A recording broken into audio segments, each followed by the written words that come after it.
was. I believe that's all I'm gonna. Oh, one other thing. On Monday, April the 6th, we've launched a new job application program. It's very easy. It's called NeoGov, or I Am Petersburg. You go to our website, or you can log on from any computer. You now have the ability to apply for any job in the city of Petersburg. What's great about that, if you go on governmentgovjobs.com, it'll tell you all the jobs in the city of Petersburg. And what's really nice, once you fill out that application one time, only if you want to tweak it, you have to go back in there for every job and fill out an application. We will store that application on file. So that should make it easier for a lot of them. You don't have to come to City Hall. You can go to the library. Anyone that has a computer, you'll be able to get on that website. I know some of the city employees will be speaking this evening, but if I could have all city employees to stand right now. I know y'all are tired, y'all been working all day. It's almost over.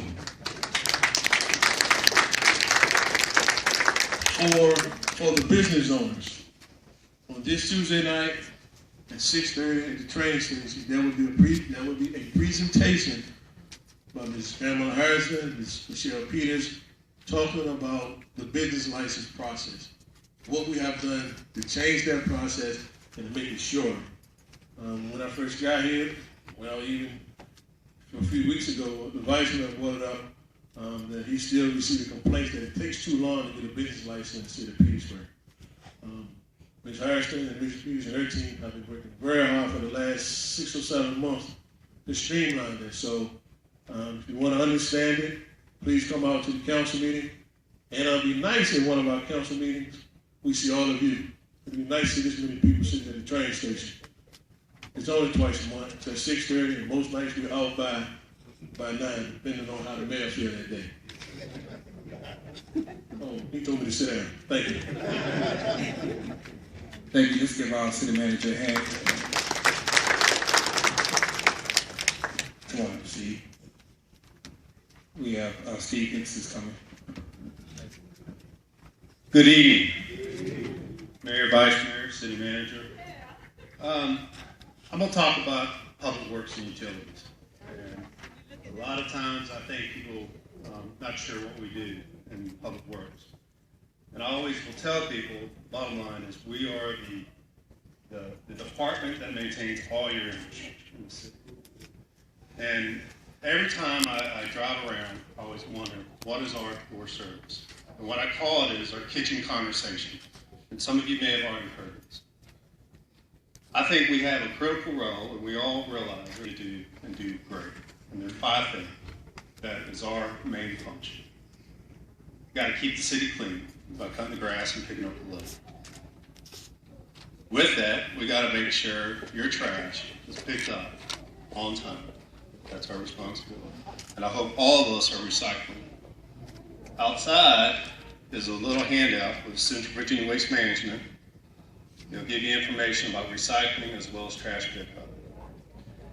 The other thing that we're responsible for is making sure the ditches and the drop inlets are clean. I can't tell you how many calls I get when there's a rain, where a lot of people are concerned about the ditch, the drainage, and what's going on. The 4th one that's critical is potholes. We have a core responsibility to ensure potholes are fixed in a timely fashion. During December and February, it's tough for us to do it, just because of the weather and also because it's hard to get asphalt in. And the 5th one that is important that I've noticed is to ensure that our traffic signals are working properly. Some are there, and some we sit, and people call us and say, I'm sitting here for 10 minutes, there's not a car in sight. And then there's some that's not working properly. And if we can't maintain those basic functions, then really we're failing. But one of the ones that is most critical is our utility department.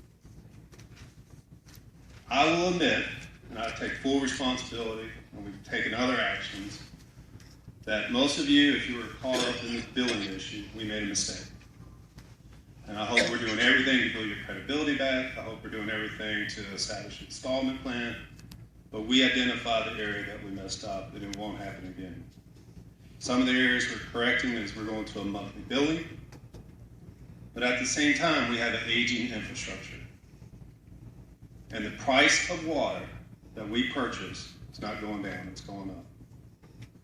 And I tell you, as we continue to deal with water and infrastructure issues, that's going to be an area that's going to be an ongoing challenge on us. But a lot of people that say, well, what do you worry about every time you go to bed? The number one thing I worry about is to make sure you have clean and safe drinking water. I don't think any of us take it for granted every time you flip a switch, light comes on. And we have a huge responsibility to make sure every time you turn the faucet on, it's safe. The other area that we have a huge responsibility is every time you go around a curve, there's not a tree there. I think the average motorist takes it for granted. You're driving at night, you're going to go around a curve, and it's going to be clear. That's our responsibility, working with the police department and fire, to make sure your roads are safe and your ride is safe. But more importantly, emergency events we have to deal with. I would have to give kudos to the staff. I thought we did a great job dealing with 3 snowstorm events in 3 weeks. I think most residents were able to get out, do their day-to-day shopping, hopefully in Petersburg.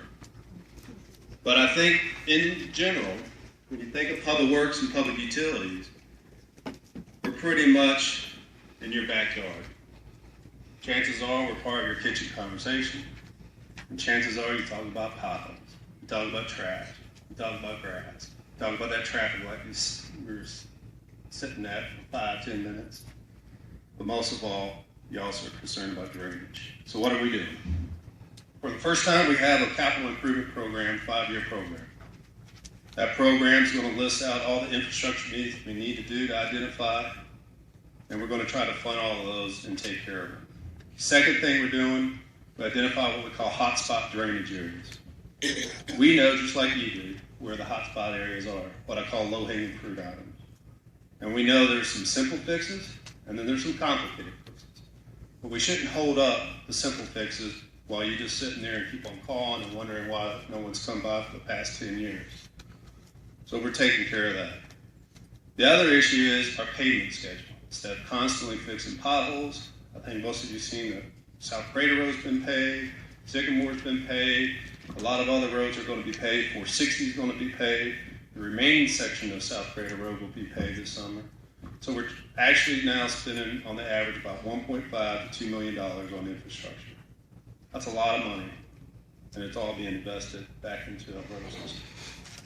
So that's pretty much a summary of what we do. There's a lot going on. One thing I do want to recognize is, I don't know if any of you drove by and saw People's Cemetery and what we're doing to that cemetery.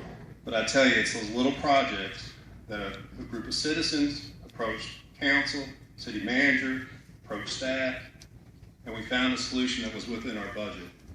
And those are the little things that I think over time you'll see adding up. And all I can say is give us some extra time and patience, and you'll see a lot of great things happen.